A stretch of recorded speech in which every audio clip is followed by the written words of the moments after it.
And I am live. Welcome to the Red Blue Podcast, Season 6, Bonus 1. Today, I am covering three movies that came out this year. I know there's a 2023 mark beside Bikeriders. That movie, I believe, was shown in festival last year, but it came up to the big screen for everyone this year. So this is a 2024 movie, if we can call that this way. Like next year in the awards, I think this movie, if it's nominated for anything, it's because it's a movie that came out this year. Now, I enjoyed all of these three movies. So let's go into the intro now.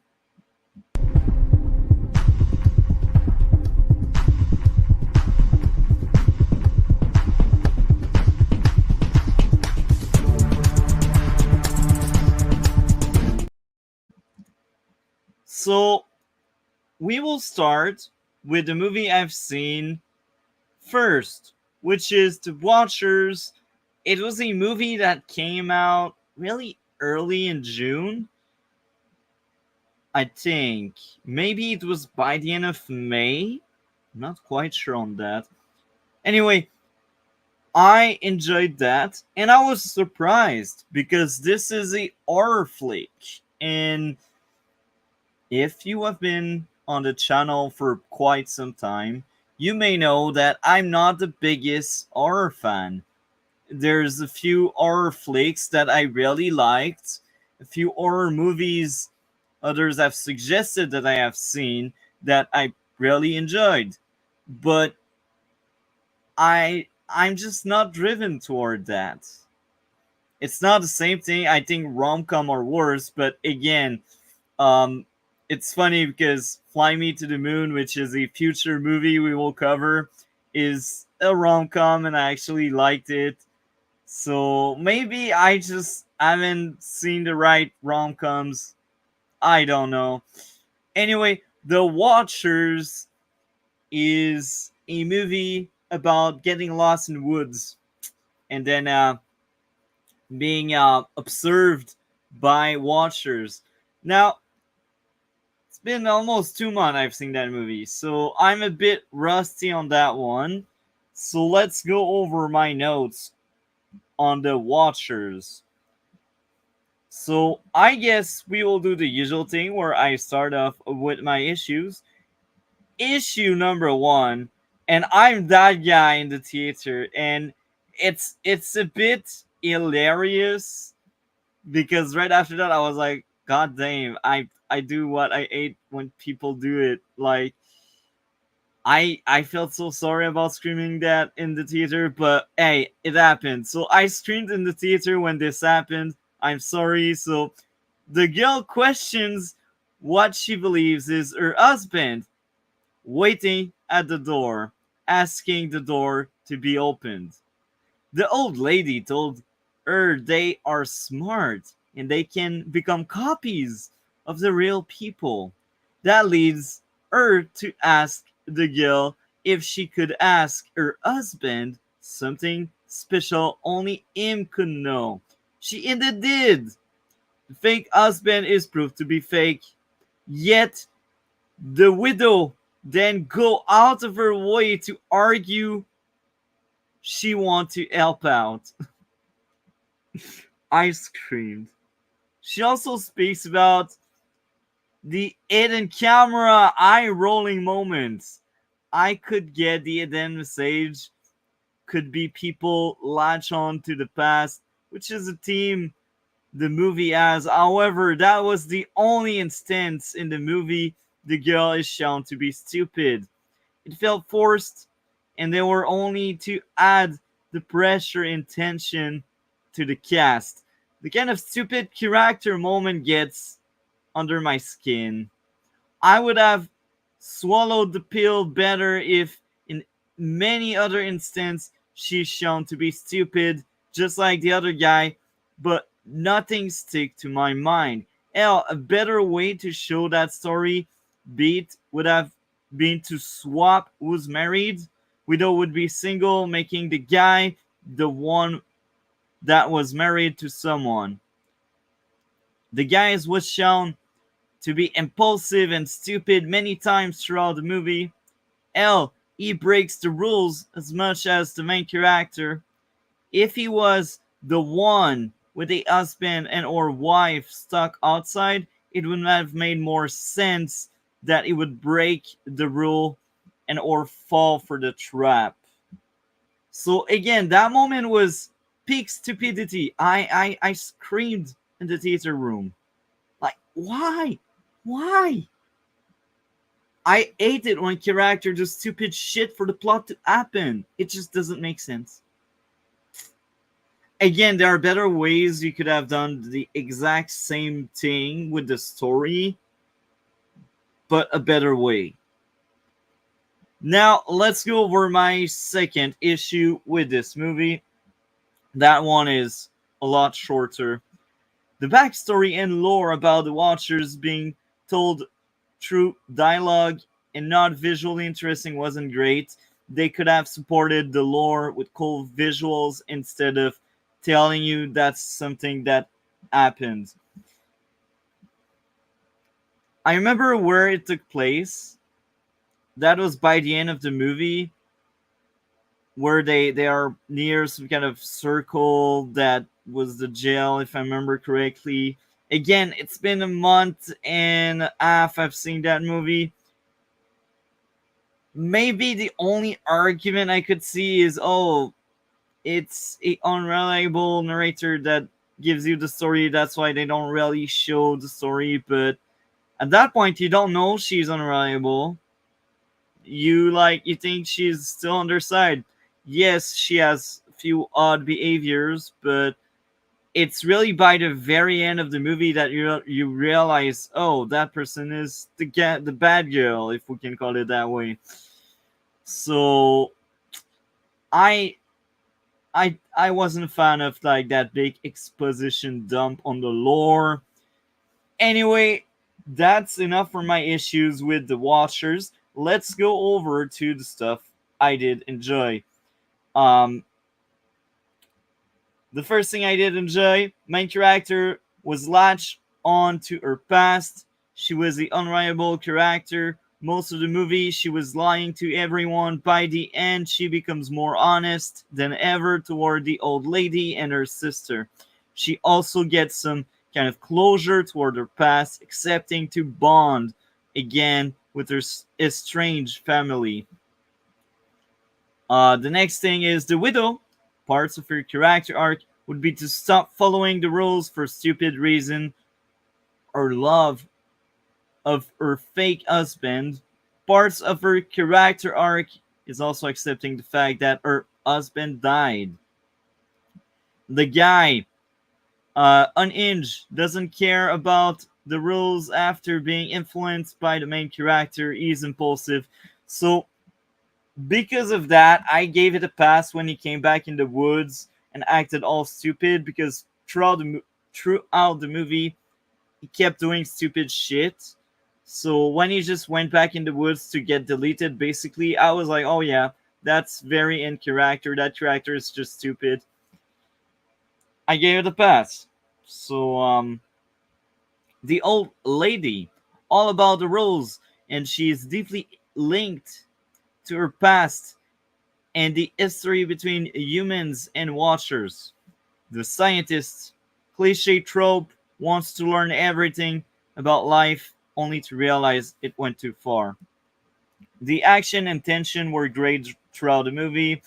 The magic system and the rules were well depicted. The lore was great. The very meta humor with the TV reality and what's going on with the core group and story was amazing.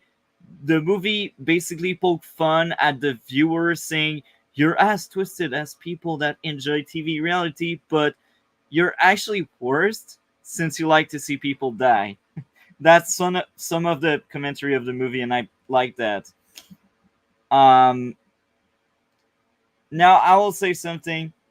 I disagree a lot of the modern media promoting the one night idea being fulfilling and great, but I do understand the point of that scene. It was to show that the main character is the pretender, that you can't rely on unreliable narrator. So that was the bar scene. I There was a bar scene really early in the movie, and she's like, I I like stuff, and then she has some pickup lines, and she basically goes out with the guy or whatever. Again, I've seen that movie early June. That's far, almost 2 months. Anyway, The Watchers. I will give this movie a well deserved 9.6 out of 10. Um, the reason is I thought that was a solid movie. If my issues are nitpicks, you did great job, movie. So the next movie is The Bike Riders. I like that movie even more. It's like having a treat. This week, the three movies are just wow. I thought they were all solid. Very good movie. I recommend each single one of them. I'm sure in the next part of my movie I recommend, there's at least one of these three that will end up being there. Maybe two. I don't know. It depends on what else I do see. So yeah, let's talk about Bike Riders. So it's a movie about bike riders, just like the title, and it's a movie that's moving. There's a lot of emotion, and the acting was on point. The actors and everything about the production is great. Um, I look at my notes. I had no issue whatsoever, and I gotta say, like, because I like that movie, I did go see some reviewers outside, and I went to see like what people had to say about the movie. Maybe I was crazy, but maybe not. And a lot of people pointed out that the fights, the fist fight in Bike Riders, they're actually really realistic in a way where it's just normal people like trading blows and hitting each other. There's no like in-depth choreography, but it's still well shot and well made. It's like, you guys, we let you improvise. Like, how would you react, and how would you go into a fight, just you two? So it was good action. When there were fist fights throughout the movie, it was good fist fights because it felt real, and that was the intent. I think the movie really wanted to make bike riders more real and more realistic, more grounded. They wanted to give a different perspective and tell you, look, modern media is depicting these people as ardent criminals, very dangerous people, but it's not really what's going on with them. So I was off script. Let's go into my notes because I don't want to do circle too much. So let's do this. The more analysis aspect, Benny being one of the two leads. Sorry about that. Benny not wanting to be the boss was cool. Felt real. He's more a guy that's there for the group. The movie wanted to normalize the bike riders and tell something that should be closer to the truth than what most other media did depict in the past. So I just said it. The character arc of the lead was to understand she can't change people. People themselves need to decide they want to change. Benny character arc was to realize there's more to life than riding bikes. And it was also about him becoming more in touch with his feelings. Losing Johnny was the drop that broke the candle, as they say.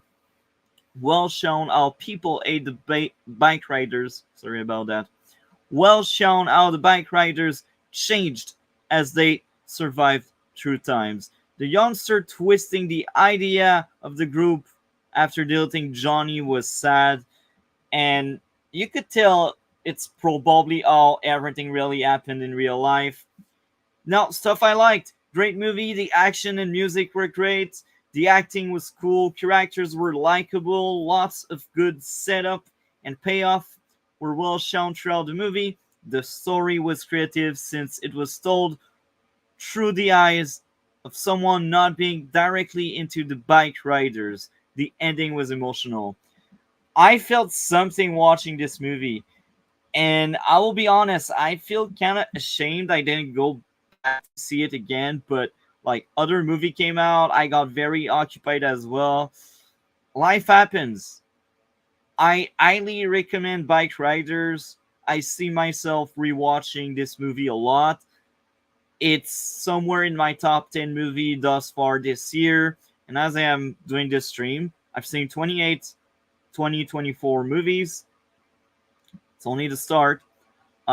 This week we got Deadpool and Wolverine. Very hyped about it. Anyway, Bike Riders for me is a strong 10 out of 10. So when people tell you cinema is dead, they don't know what they are talking about. They just don't. This week again, only good movies.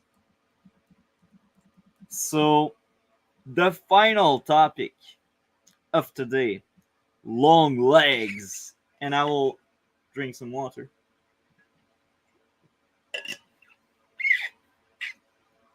This is a masterpiece. I'll start by saying this is hands down my favorite movie among all. I adore Longlegs. And I did see it 3 times in theater. The first time I felt like I understood the movie and I liked it, but I felt like I could get more out of a rewatch. And I was right. I was right. A rewatch was indeed needed. On that rewatch, I understood even more. I added more to my notes. The third time, not that much. I will be honest. After 2 times, I kind of caught on to everything. The only thing it really did on my third watch is like trying to piecing out stuff together. So, just to tell you this, we are going into spoiler right away, otherwise there's no way to review this movie. You deal with an unreliable narrator as your main character, and she's the vehicles that drives the story. So, it's fair to say that everyone that sees this movie probably sees a different movie. Someone that doesn't think critically to review stuff may realize, oh, maybe what he is saying is it's really happening, or the main character is a good girl or a good person. But me, I'm still not really set on something. It's about a FBI agent that chases someone that deletes a bunch of people. Around 30 people over 30 years, maybe less than that. I can't remember the exact numbers. I suck at maths anyway. But that's a big case.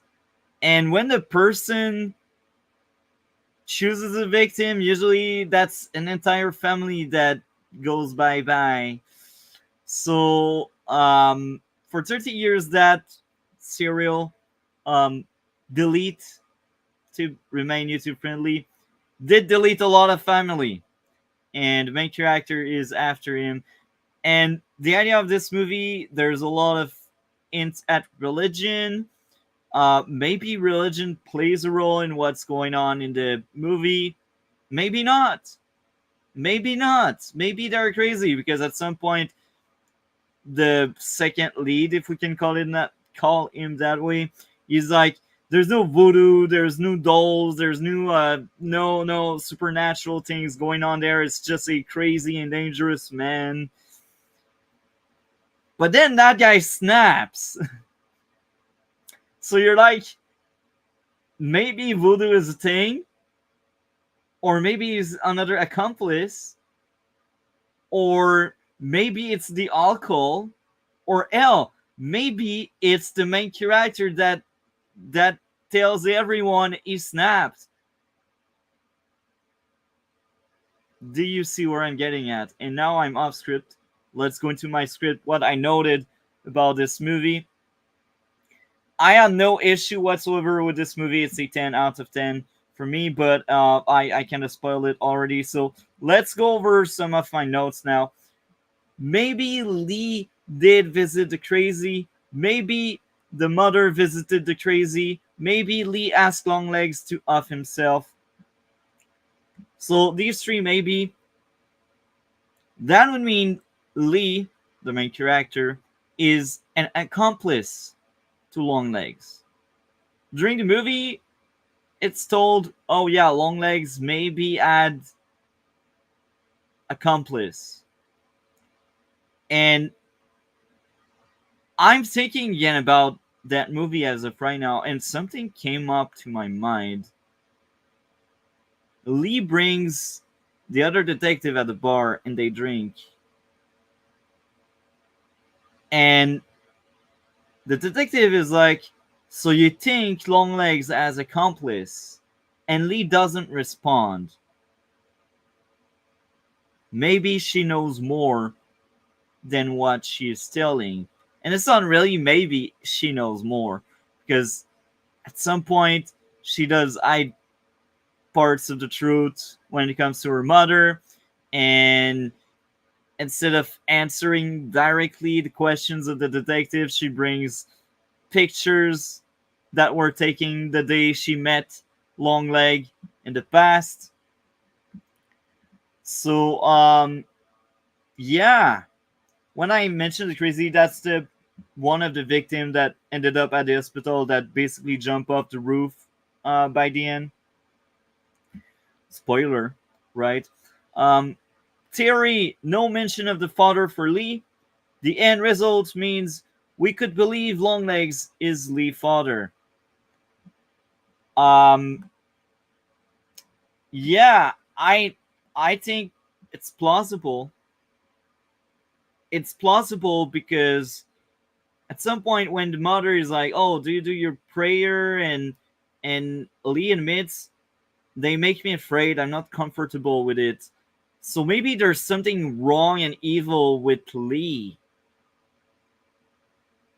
So maybe she's indeed Longlegs' daughter, and Longlegs, in many instances, at many places throughout the movie, is depicted as the devil or an extension to the devil, like someone that the devil or Satan sent.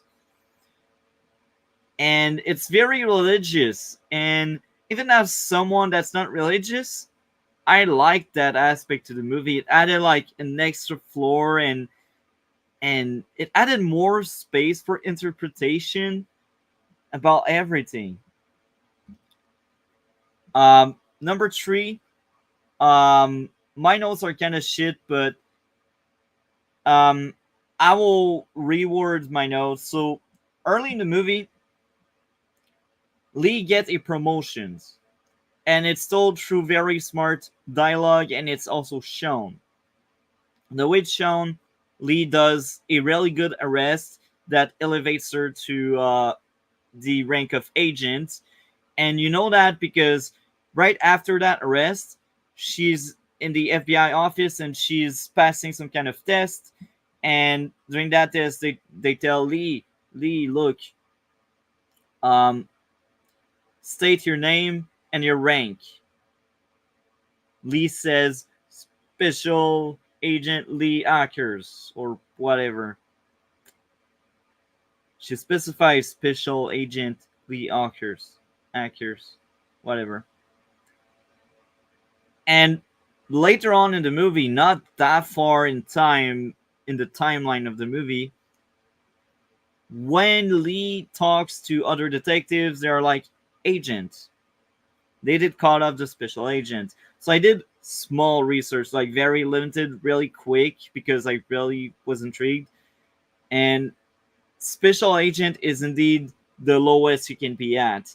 An agent is really like the first floor after special agent. So she did get a promotion. And I was thinking about it. Again, I will go off script here. Um, Maybe it was a setup. Maybe Lee was working with the villain she arrested to get her promotion. Because later on, she's proven to cannot be with Longlegs. If you go by the interpretation, she is actually a villain. Um, so yeah, maybe she was part of the coup, as they call it. So let's go back to my notes. I will go a bit higher in my notes. Okay, we are about to be there. Unreliable narrator shown through several lies, moments, and scenes. So I already said it. Lee is the unreliable narrator, and the story is told through her tricked lens. Acting and music were great. Because of religion, a lot of the movie is up to interpretation. Theme of trauma, cope, and repressed memories coming to the surface were well entered in the movie and story.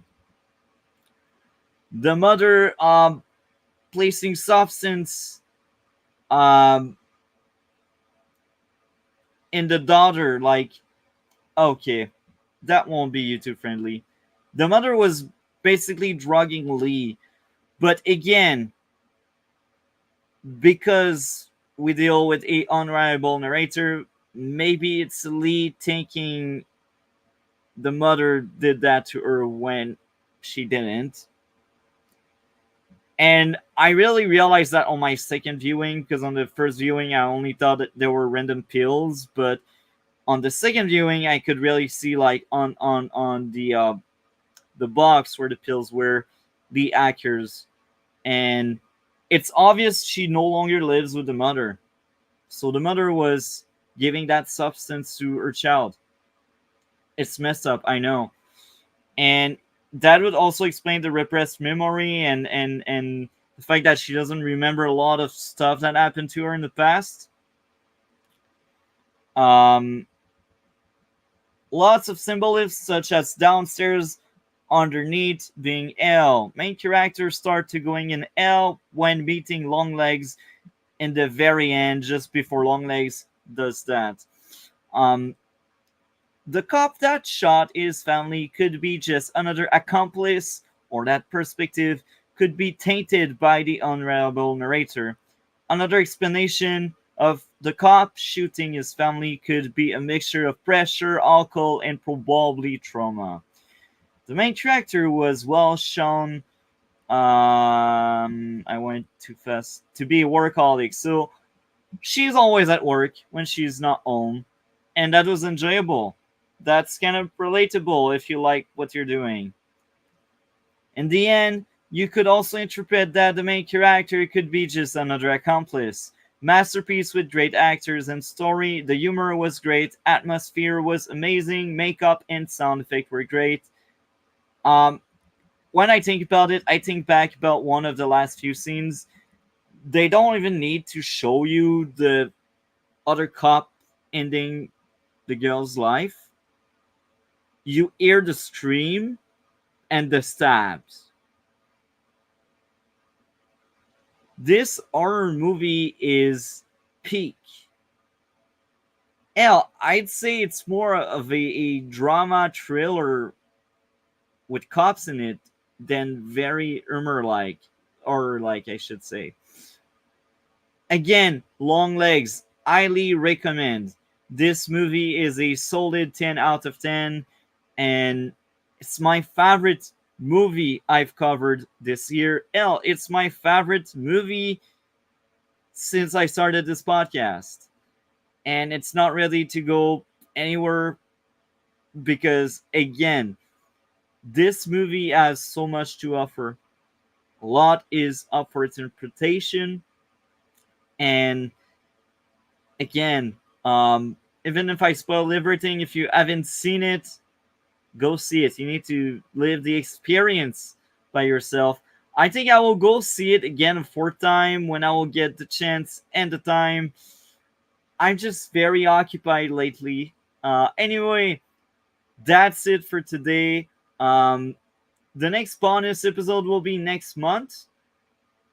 The Red Bull podcast will officially be back either September or October. And again, I will repeat what I said in the season finale for season 5. Option A, Gray and Alex may come back. Option B, only Gray and myself are back. And option C, hopefully it's not that one, but if that's the one, I will be alone with guest when guest click the link and join the StreamYard. So that's the idea for season 6.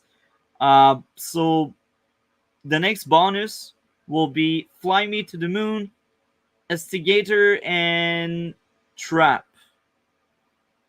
I am excited about these 3 movies, and yeah,